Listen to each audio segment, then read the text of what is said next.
Mám tu pre vás, milé deti, príbehov vždy dostatok.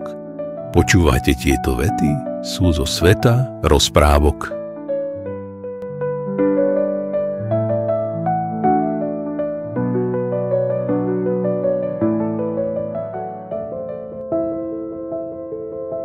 Stratený šarkan. Bol nádherný jesenný deň. Vzduch bol svieži, vietor jemne pofúkoval a stromy sa obliekali do teplých odtieňov oranžovej, červenej a žltej farby. Na svahu malého kopca sa zišla skupinka detí z blízkej dedinky. Každé z nich držalo v rukách šarkana, ktorého si vlastnoručne vyrobili. Šarkany boli pestrofarebné, zdobené rôznymi stuhami a vzormi. No najväčší a najkrajší šarkan patril dvojčatám Eme a Adamovi. Celé dni ho starostlivo vyrábali z papiera, látky a konárikov. Bol jasne červený s dlhou zelenou stuhou, ktorá sa vznášala vo vetre ako dračí chvost. Ema s Adamom vyšli na najvyššie miesto kopca, kde bol vietor najsilnejší. Značením vypustili svojho šarkana vysoko do oblakov a s úsmevom sledovali, ako stúpa čoraz vyššie a vyššie. Zdalo sa, že sa dotkne oblakov. Všetky deti s úžasom pozerali, ako ich veľký šarkan ladne tancoval na oblohe. Zrazu sa však stalo niečo nečakané. Vietor napol svoje pľúca a zafúkal silnejšie. Šarkan, držiac sa len na tenkom špagáte, sa náhle odtrhol. Ema s Adamom vykríkli, keď ich milovaný šarkan zmizol za obzorom, unášaný silným prúdom vzduchu. Deti neváhali a rýchlo sa rozbehli za ním, presvedčené, že ho musia nájsť. Behali po lúke, prechádzali cez lesík, ale šarkana nikde nebolo. Až po dlhom hľadaní, keď už boli unavené, ho zbadali. Bol zachytený vysoko v korune mohutného dubu na okraji lesa.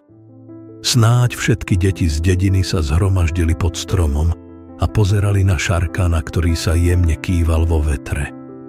Ako ho dostaneme dole? Pýtala sa Ema sklamane.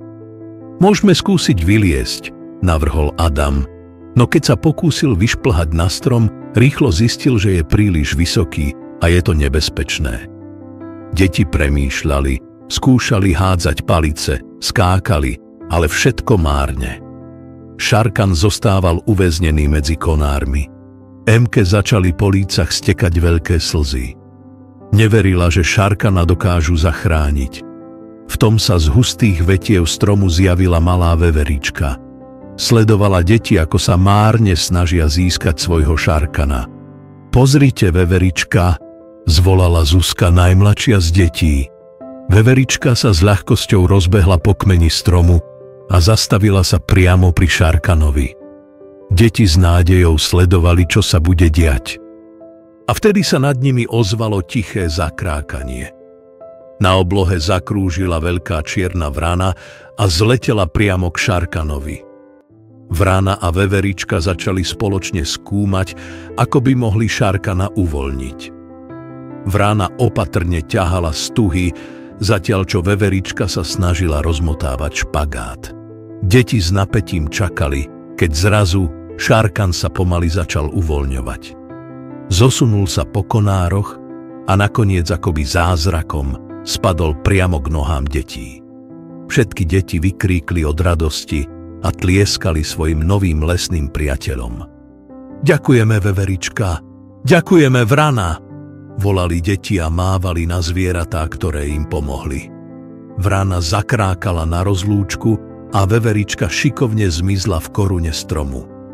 Od toho dňa deti nikdy nezabudli na láskavosť, ktorú im prejavili zvierací priatelia. Pri každej prechádzke nosili veveričke oriešky a vrane kúsok pečiva ako poďakovanie za ich pomoc. A keď sa ich niekto opýtal, prečo to robia, Ema s Adamom sa len usmiali a odpovedali, pretože priateľstvo je cennejšie ako akákoľvek vec.